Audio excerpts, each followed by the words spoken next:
I got the cash in the bags. 우리는 각자 자기만의 고유한 필적을 가지고 있습니다. 그래서 필적을 보고 그 사람의 성향을 파악하기도 하죠. 더 나아가 필적만 가지고 그 사람의 심리와 상황을 읽어내기도 합니다. 필적은 지문이나 DNA처럼 사람마다 고유한 특징을 가지고 있기 때문에 형사사건에서 강력한 증거가 되기도 합니다. 오늘 사건은 이 필체만이 유일한 증거였던 한 사건에 대한 이야기입니다. 어느 날 갑자기 7살밖에 되지 않은 어린 장레이가 사라집니다. 경찰은 장레이를 찾기 위해 대규모 인력을 동원하지만 끝내 장레이를 찾지 못합니다. 단서는 범인이 남기고 간 몇 장의 쪽지뿐. 경찰은 과연 장레이를 구하고 사건을 해결할 수 있을까요? 오늘 이야기 시작합니다. 1998년 1월 30일 후베이 첸장시에 있는 한 마을이 오랜만에 떠들썩합니다. 긴 설 연휴를 맞아 한자리에 모인 가족들은 저마다 음식 준비로 분주하고 거리는 폭죽놀이를 하는 아이들로 시끌벅적합니다. 사람들의 얼굴에 웃음꽃이 활짝 피었습니다. 모두 설 연휴를 즐기고 있는 이때 강한 유전 석유개발회사 연구소에서 일하는 장창건은 연휴에도 근무를 하고 이제 막 퇴근하고 집으로 돌아가는 길입니다.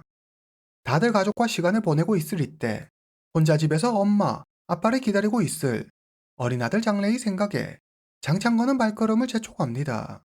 장창건이 집에 도착했습니다. 그런데 집에 있어야 할 아들의 모습이 보이지 않습니다. 그는 집에서 혼자 심심했던 아들 장래이가 친구 집에 가서 놀고 있겠거니 대수롭지 않게 생각합니다. 저녁 7시 아들 장래이가 아직 집에 오지 않았습니다. 이제 집에 올 때가 됐는데 배고플 텐데 이대로 기다리고 있을 수만은 없어 장창건은 아들 장래이를 찾아 나섭니다. 아들의 친구들 집을 찾아가 보지만 장래이가 어디에 있는지 아는 아이가 아무도 없었습니다. 아들이 없어졌단 생각에 덜컥 겁이 난 장창건은 직장 동료들에게 도움을 청합니다. 그들은 동네 곳곳을 돌아다니며 밤새 장래이를 찾아다니지만 그 어디서도 장래이의 흔적을 찾을 수 없었습니다. 다음날 아침 7시 이웃 주민 한 명이 장래이의 신발 한 짝을 가져옵니다. 장창건의 등골이 오싹해졌습니다. 아들 장래이의 신발 안에 쪽지 한 장이 들어있었습니다. 장창건은 떨리는 손으로 쪽지를 펴봅니다. 당신 아들은 내가 데리고 있다. 경찰에 신고하지 말 것. 닭볶음면 가게 앞 나무 밑에서 쪽지를 찾을 것. 누군가 아들 장래이를 데려갔습니다. 눈앞이 캄캄해졌습니다. 장창건은 바로 닭볶음면 가게로 달려갑니다. 가게 앞 나무 아래에서 두 번째 쪽지를 발견합니다. 당신 아들은 잘했다. 6,500 위안을 신문지에 싸서 7번 버스 정류장 표지판 아래에 둘 것. 1월 31일 오전 10시 장창건은 경찰에 신고합니다. 그리고 6,500 위안을 가지고 사복경찰과 함께 7번 버스 정류장으로 갑니다.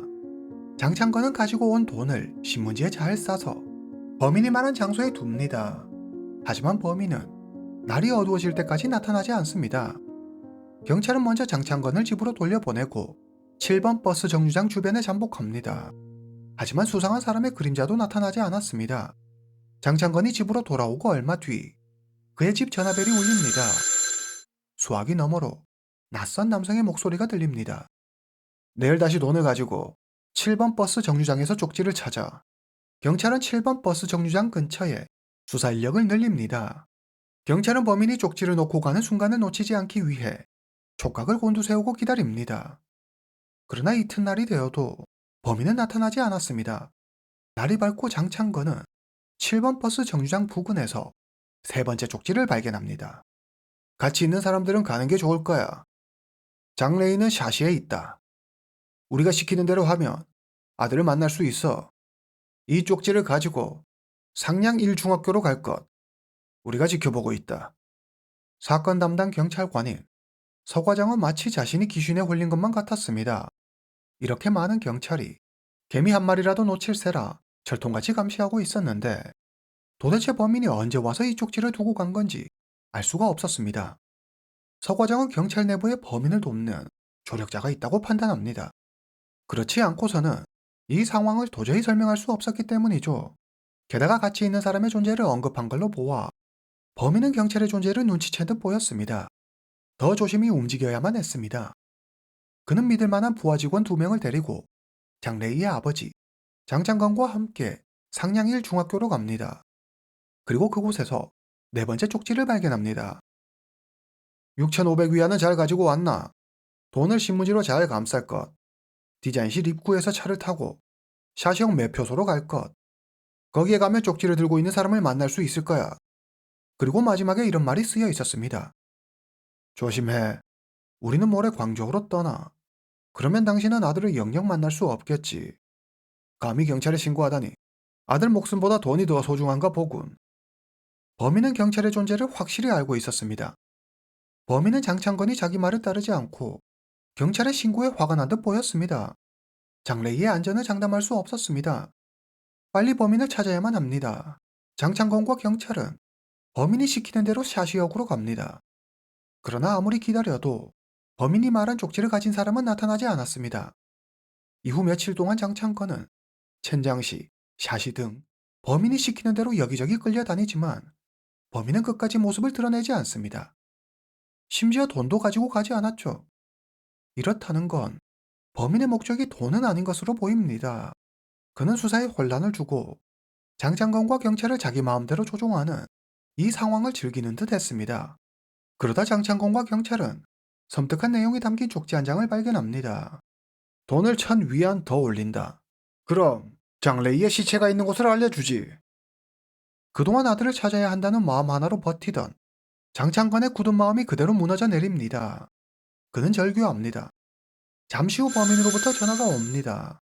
그는 아직 장래희는 무사하다며 경찰과 함께 이동하지 말라고 경고합니다. 그리고 다음 쪽지의 위치를 알려주고 전화를 바로 끊습니다. 경찰은 전화 위치 추적을 통해 범인의 행방을 쫓지만 그는 공중전화를 이용해 전화한 것이었습니다.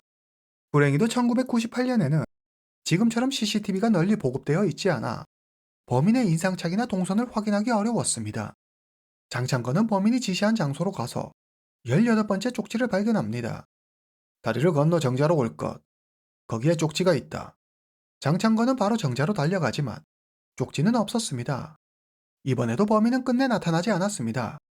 18번째 쪽지를 끝으로 범인은 완전히 자취를 감춰버립니다. 경찰은 범인을 잡기 위해 백방으로 노력하지만 용의자조차 특정하지 못합니다. 게다가 18장의 쪽지의 글씨체가 모두 제각각이라 한 사람이 벌인 짓인지 아니면 공범이 있는지조차 파악하지 못했습니다. 경찰은 공개 수사로 전환하고 장래희를 찾는 수색 작업을 계속하지만 범인이 남긴 것으로 추정되는 쪽지 외에는 아직 이렇다 할 단서를 찾지 못합니다. 장래희의 행방은 여전히 안개 속입니다. 점점 안타까운 시간만 흘러갔습니다. 1998년 2월 26일 오후 장래희가 사라진 지 27일이 흘렀습니다. 한 농부가 밭에서 일을 하고 있습니다.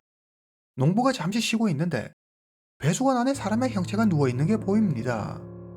느낌이 좋지 않았습니다. 그는 배수관을 향해 천천히 걸어갑니다.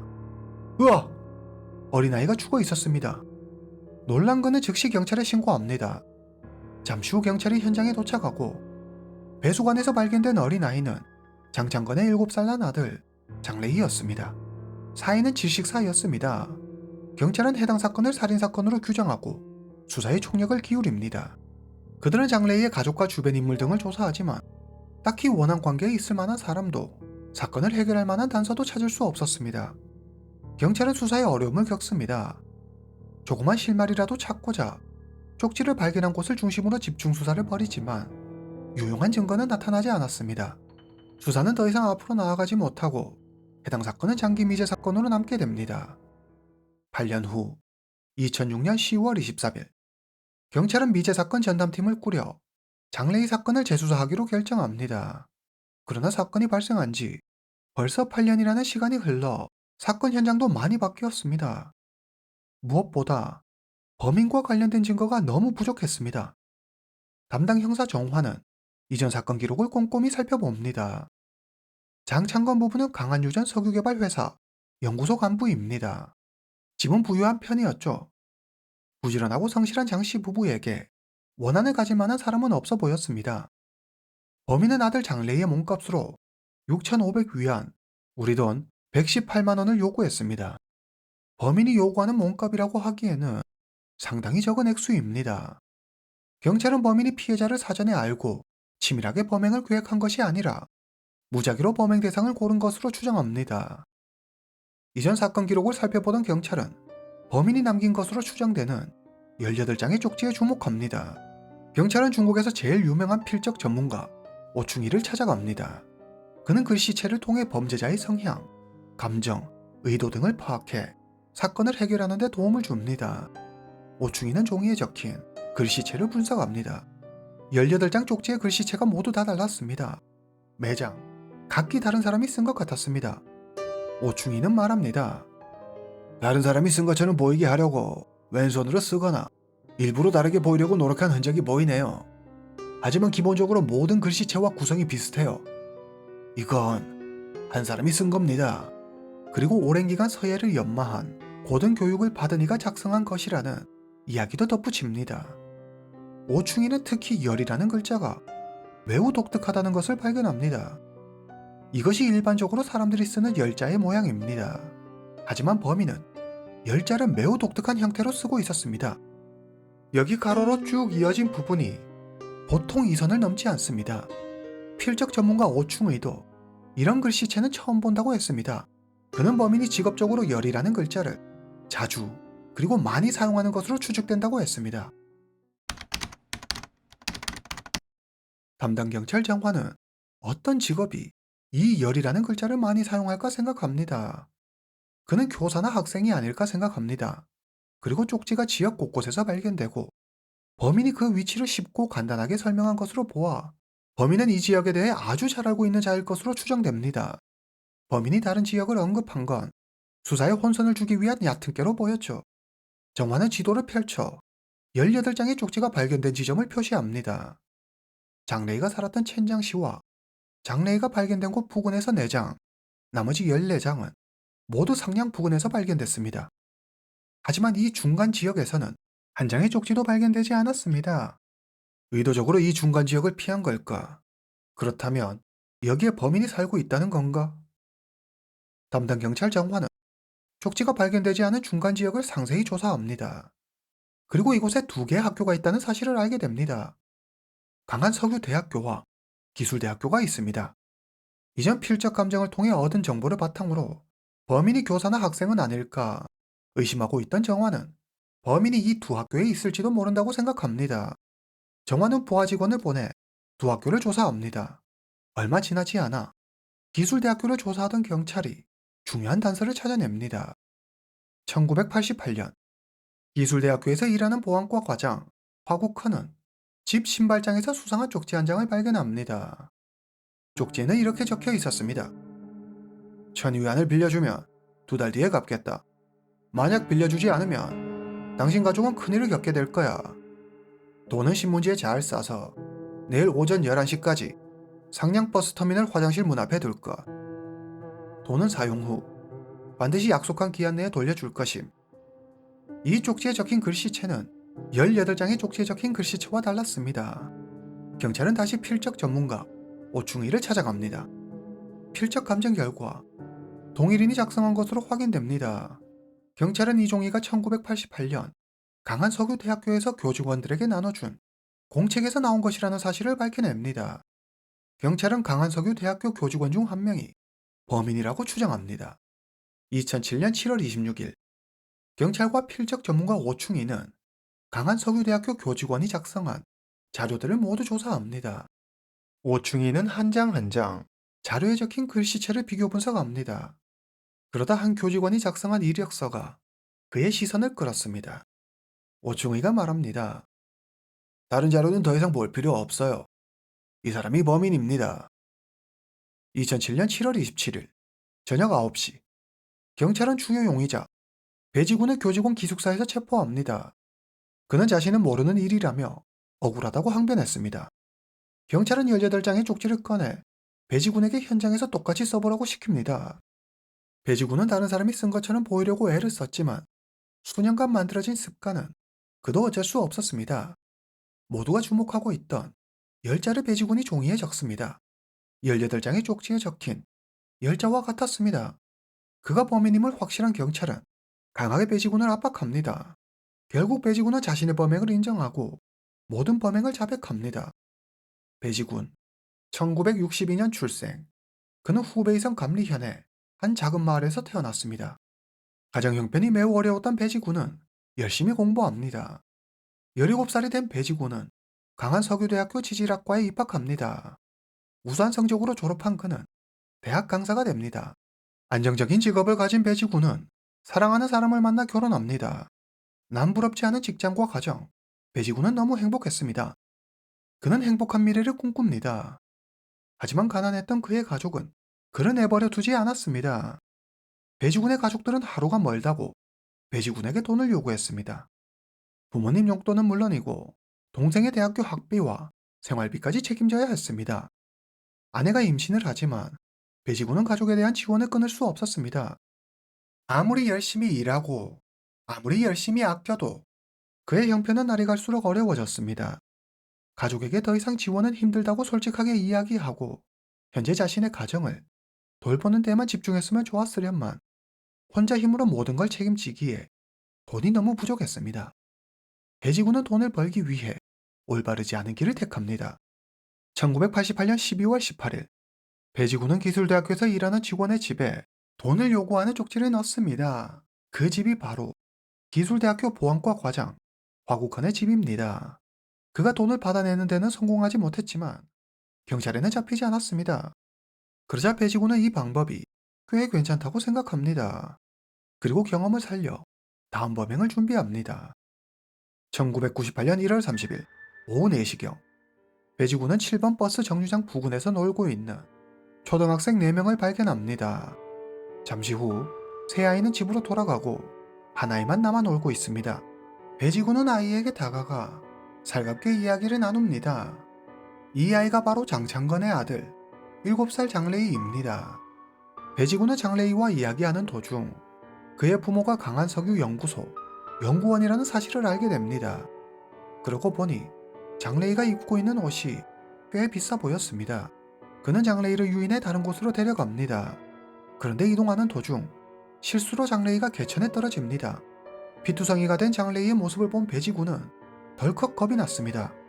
두려워진 그는 장래희의 목을 졸라 죽여버립니다. 그리고 근처 배수관에 유기합니다. 이후 그는 자신이 마치 장래희를 데리고 있는 척하며 장래희의 부모에게 몸값을 요구합니다. 배지군의 진술이 끝나자 경찰이 묻습니다. 그런데 그렇게 많은 경찰이 감시하고 있었는데 7번 버스 정류장에 대체 언제 쪽지를 놓고 갔던 거죠? 배지군이 의기양양하게 말합니다. 그가 말한 실상은 이러했습니다. 배지군은 장래희가 죽자 18장의 종이의 내용을 미리 적어 자신이 지정한 장소에 갖다 둡니다. 18번째 쪽지부터 거꾸로 18, 17, 16 이런 순서로 쪽지를 놓아둡니다.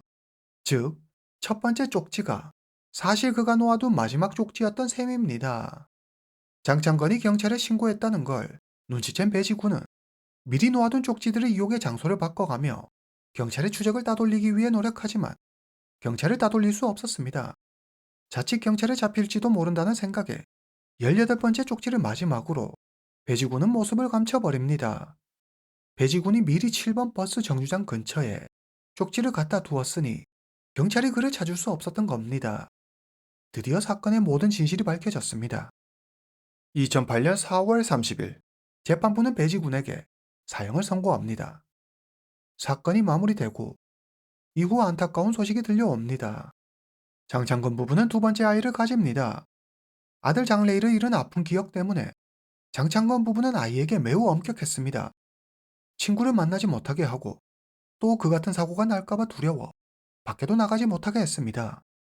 장창건 부부는 자신들과 함께할 때만 아이가 밖에서 노는 걸 허락했습니다.